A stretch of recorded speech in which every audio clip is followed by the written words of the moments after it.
Chère madame, étant une princesse de renommée internationale, j'ai le plaisir et le privilège de vous convoquer dans mes locaux pour venir passer un casting au 45 boulevard d'Haussmann dans le 16e arrondissement à Paris.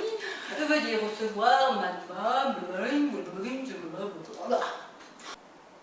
C'est un spectacle qui a été créé en 2003 et qui est repris avec des modifications légères. Donc c'est une recréation, quelque chose qui existe déjà. Voici donc nos 5 princesses réunies.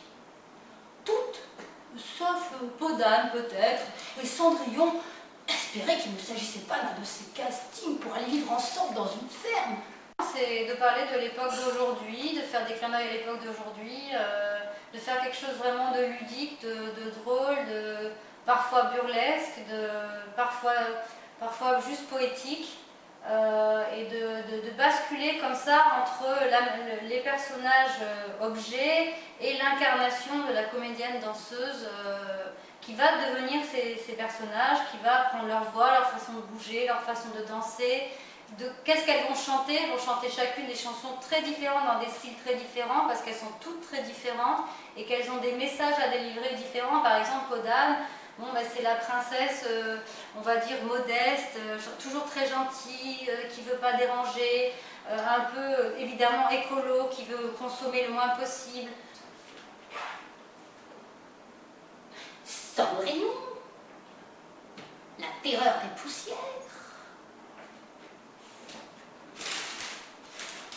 Blanche-Neige, sans ces 7 noms, on ne la présente plus.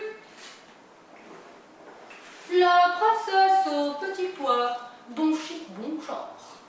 Oui, quand on est un enfant, en fait, on a beaucoup d'imagination et avec n'importe quoi, on peut s'amuser. D'un seul coup, on prend les jouets, on joue avec, on raconte des histoires, on fait les voix des personnages, ils se répondent, etc. Et c'est exactement ce qu'on va faire dans ce travail-là, sauf qu'on va le faire vraiment on va pousser jusqu'au bout la démarche, jusqu'à aller incarner vraiment le personnage, la marionnette, devenir ce personnage, prendre un micro, chanter sa chanson, danser sa danse.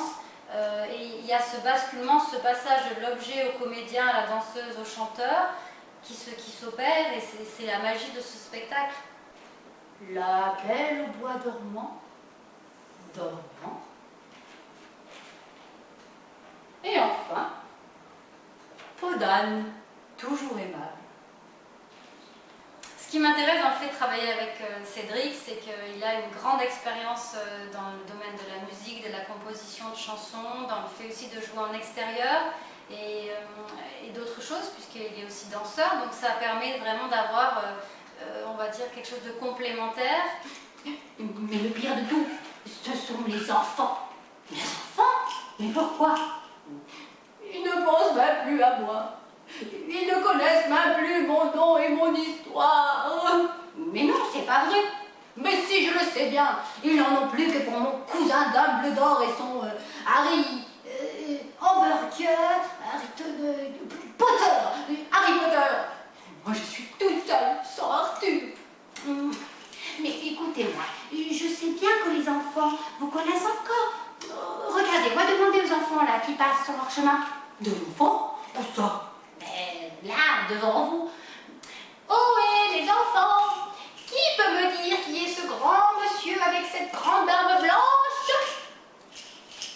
Merlin l'Enchanteur. Bravo, vous voyez bien, on vous connaît encore et on vous aime bien. Alors je vous en prie, ne pleurez plus. Oh, oh, oh, oh, je suis tellement content, tellement content. Mais pourquoi vous pleurez? Oh, je pleure de joie. Comment pourrais-je faire pour vous remercier? Ah, je sais, je vais vous raconter une histoire. Mais pas n'importe laquelle histoire. Une histoire tout droit sortie des studios de la DreamWorks. Vous êtes prêts? Oui. Il était une fois 5 princesses très célèbres, connues dans le monde entier, qui attendaient dans un salon très chic parisien pour passer un casting.